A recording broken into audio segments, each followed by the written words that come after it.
Welcome to Democracy Now!, democracynow.org, the War and Peace Report. I'm Amy Goodman in Chicago.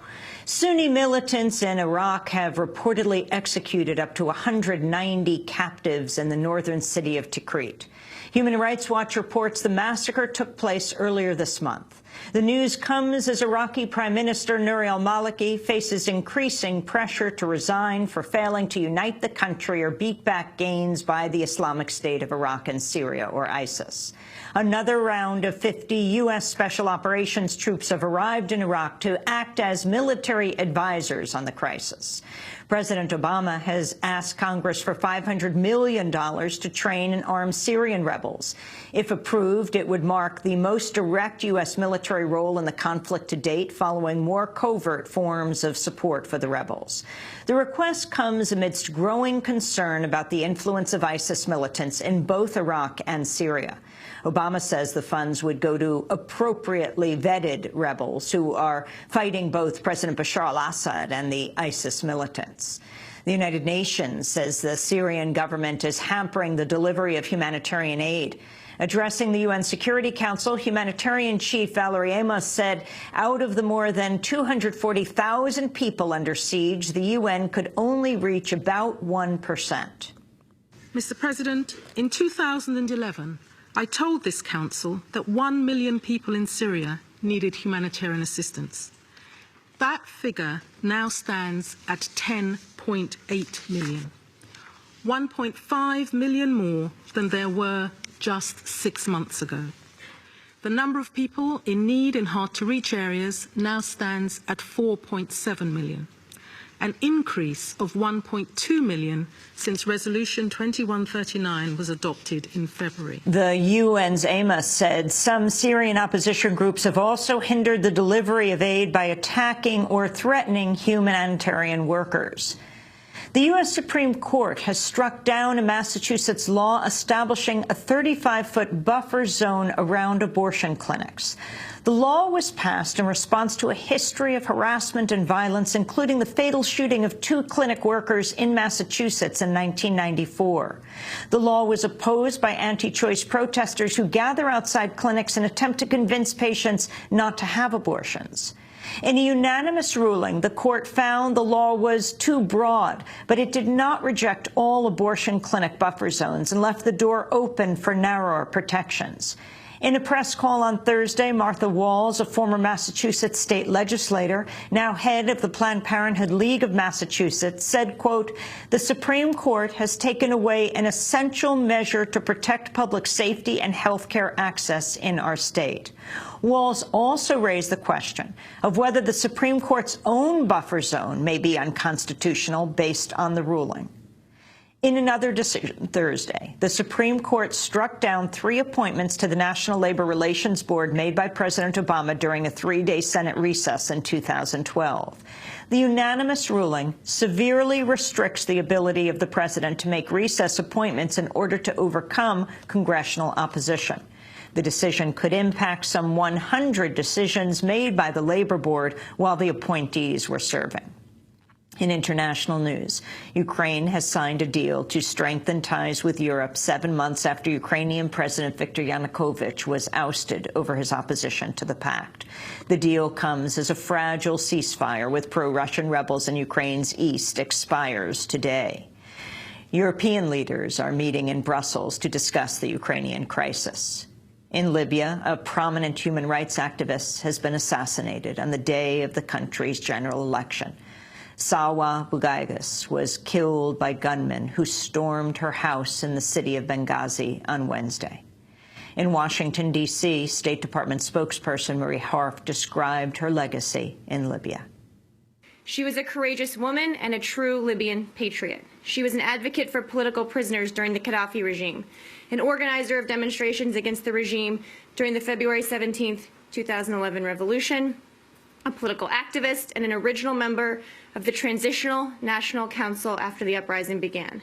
Salwa resigned in protest over the absence of women's voices in the council, but continued to play an active and powerful role supporting democracy, human rights, and the participation of women in Libyan politics until she was murdered on the day she and other Libyans went to the polls to elect a new government. The State Department spokesperson Marie Harf wore a USA sweatshirt during the press conference as the U.S. team faced Germany in the World Cup. The U.S. lost 0-1, but still advanced to the next round. In Afghanistan, Ashraf Ghani, a former finance minister and World Bank official, says he's won the presidential election. The claim comes despite allegations by his opponent, Abdullah, that Ghani colluded with Afghan officials to steal the vote. Some 10,000 Abdullah supporters marched against the alleged fraud in Kabul today. Canada's Supreme Court has issued a landmark victory for First Nations who oppose the corporate exploitation of their land in what's been hailed as the most significant Indigenous rights case in Canadian history. The court gave the Silcotin First Nation title over nearly 700 square miles in British Columbia. The ruling could apply to any ancestral lands that were not signed over in government treaties, including areas where the controversial Northern Gateway oil pipeline is slated to run.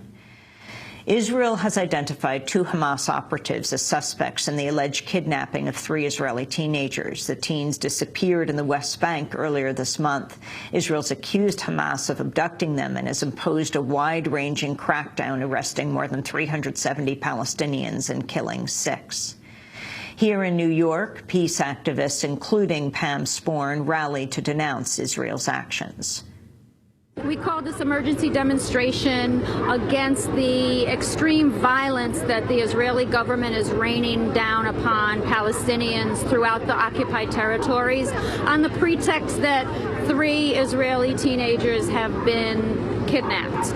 There's been no concrete evidence that those teenagers have been kidnapped, but even if they have been, there is no reason for the collective punishment of millions of Palestinians. And certainly the kind of violence that is happening right now throughout the West Bank and Gaza will not bring those boys home to safety wherever they might be. A new report by former top government officials warns the Obama administration's drone wars could, quote, create a slippery slope leading to continual or wider wars. The report, released by the Stimson Center, does not call for an end to drone strikes, but it's drawn attention because of its authors, who include former Pentagon and CIA officials. The report criticizes the secrecy of the drone wars and concludes, quote, there is no indication that a U.S. strategy to destroy al-Qaeda has curbed the rise of Sunni Islamic extremism, deterred the establishment of Shia Islamic extremist groups, or advanced long-term U.S. security interests. The German government has canceled its contract with the U.S. telecommunications firm Verizon amidst concerns over NSA spying. Reports based on leaks by Edward Snowden revealed vast NSA spying in Germany, including on Chancellor Angela Merkel's cell phone. Verizon provided services for German government agencies. But in a statement Thursday, Germany's Interior Ministry said, quote, the links revealed between foreign intelligence agencies and firms after the NSA affair shows that the German government needs a high level of security for its essential networks. A U.S. military judge has upheld a ruling ordering the Obama administration to release tightly held secrets about the CIA's secret prisons overseas. The government had appealed an April ruling ordering the CIA to release details about its treatment of USS Cole bombing suspect Abd al-Nashiri, including the names of personnel at the so-called black sites where he says he was tortured. But in a newly disclosed ruling, Judge James Powell upheld his original decision calling for the information to be released to defense attorneys. The Obama administration could now decide to bring the case before a military appeals court rather than comply. A U.S. judge has denied a request by Argentina to delay repayment of a $1.65 billion in debts to U.S. hedge funds led by top Republican donor Paul Singer's NML Capital. Last week, the U.S. Supreme Court ruled in favor of the so-called vulture funds that brought up Argentina's debt at bargain rates after the country's financial crisis. While 92% of Argentina's creditors agreed to slash the value of their holdings following the country's default, the hedge funds refused to do so. On Thursday, a U.S. judge refused to extend a Monday deadline for Argentina to pay the hedge funds, despite Argentina's claim that payments could tank the economy. Argentina's economy minister, Axel Kicillof, condemned the decision. There is no doubt about the bias of the judge in favor of the vulture funds, nor their true intention, that of trying to bring the Republic of Argentina to default and ruining the 2005 to 2010 restructuring that was reached after lengthy negotiations and a consensus of 92.4%. In Massachusetts, Governor Deval Patrick has signed a measure to increase the minimum wage to $11 an hour by 2017, the highest of any state in the country.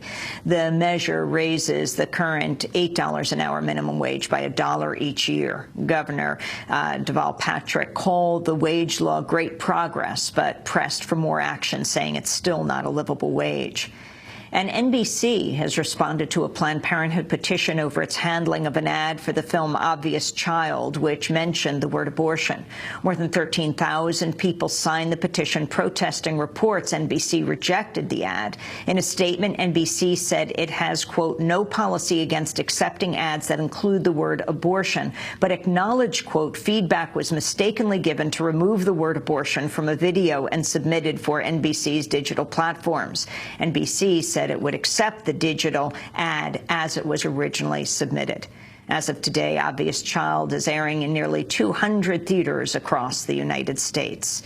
And those are some of the headlines. This is Democracy Now!, democracynow.org, The War and Peace Report. I'm Amy Goodman in Chicago. And I'm Juan Gonzalez in New York. Welcome to all of our listeners and viewers around the country and around the world.